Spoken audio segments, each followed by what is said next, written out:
घरी भाजी करण्याकरिता जर भाज्या नसतील तर ही विदर्भातील गडचिरोली चंद्रपूर जिल्ह्यात केली जाणारी पानवड्याची भाजी करून बघा.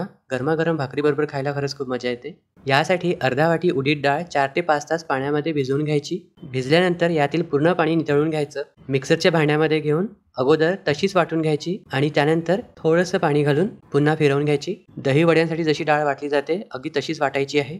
वाटल्यानंतर एका बाउलमध्ये काढून 1 चमचा तिखट आणि चवीनुसार मीठ घालून हे 4 ते 5 मिनिटे कंटिन्युअसली फेटून घ्यायचं. ही स्टेप ऑप्शनल आहे, पण यामुळे वडे जे आहे छानसे हलके होतात. तर तुम्ही बघू शकता ब्लेंडरने उचलल्यावर मिश्रण खाली पडत नाही आहे, म्हणजे हे आपलं परफेक्टली फेटल्या गेलेलं आहे. ही जी भाजी आहे वाटण तयार करून सुद्धा केली जाते किंवा मग मी ज्या साध्या पद्धतीने केलेली आहे तशीही केली जाते. तर कढईमध्ये 3 मोठे चमचे तेल गरम करून तेल गरम झाल्यावर अर्धा चमचा मोहरी, अर्धा चमचा जिरं, कढीपत्त्याचे पानं आणि एक मोठा बारीक चिरलेला कांदा घालून चांगल्यापैकी परतून घ्यायचा. या भाजीमध्ये तेलाचं प्रमाण थोडं जास्त घ्यायचं, तेव्हाच ती चवीला छान लागते. कांदा जो आहे चांगल्यापैकी परतून घ्यायचा आणि अगदी बारीक चिरायचा. कोथिंबीर, आलं आणि लसणाची पेस्ट तयार करून यामध्ये घालायची. सोबतच एक तमालपत्र घालून कांदा ब्राउनिश होतपर्यंत चांगल्यापैकी परतून घेतलेला आहे. यामध्ये 1 चमचा हळद, आवडीनुसार तिखट, 2 चमचे धणेपूड, 1 चमचा जिरेपूड, 1 चमचा काळा मसाला किंवा मग गरम मसाला घालू शकता. हे थोड्या वेळ परतल्यावर यामध्ये थोडंसं पाणी घालायचं आहे आणि याला तेल सुटतपर्यंत हा मसाला चांगल्यापैकी शिजवून घ्यायचा.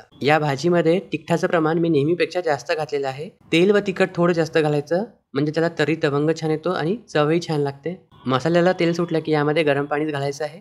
गरम पाणी घातल्यावर वरून चवीनुसार मीठ घालून याला उकळी येतपर्यंत वाट बघायची. याला चांगली खळखळीत उकळी आली की पाण्याचा हात घेऊन व्हिडिओमध्ये दाखवल्यानुसार वडे यामध्ये सोडून घ्यायचे आहेत. जसे दही वडे करतो तसेच करायचे आहेत. वडे यामध्ये सोडताना गॅसचा फ्लेम हाय ठेवायचा आणि उकळी आल्यावरच यामध्ये घालायचे. 4 ते 5 मिनिटात हे जे वडे आहे फुलून वरती येतात. गॅसचा फ्लेम लो करून यावर झाकण ठेवून 12 ते 15 मिनिटे हे वडे पूर्णपणे शिजतपर्यंत ही भाजी शिजवून घ्यायची आहे. ही भाजी वडे घातल्यानंतर दाटसर होते, त्यामुळे पाणी घालताना हा रस्सा थोडासा पातळच ठेवायचा. गॅस बंद करून वरून बारीक चिरलेली कोथिंबीर घालून गरमागरम भाकरी बरोबर सर्व करायची. भाताबरोबर सुद्धा मस्त लागते. तर नक्की ट्राय करून बघाल. कशी झाली कमेंट्समध्ये सांगाल आणि व्हिडिओ आवडल्यास लाईक करायला विसरू नका.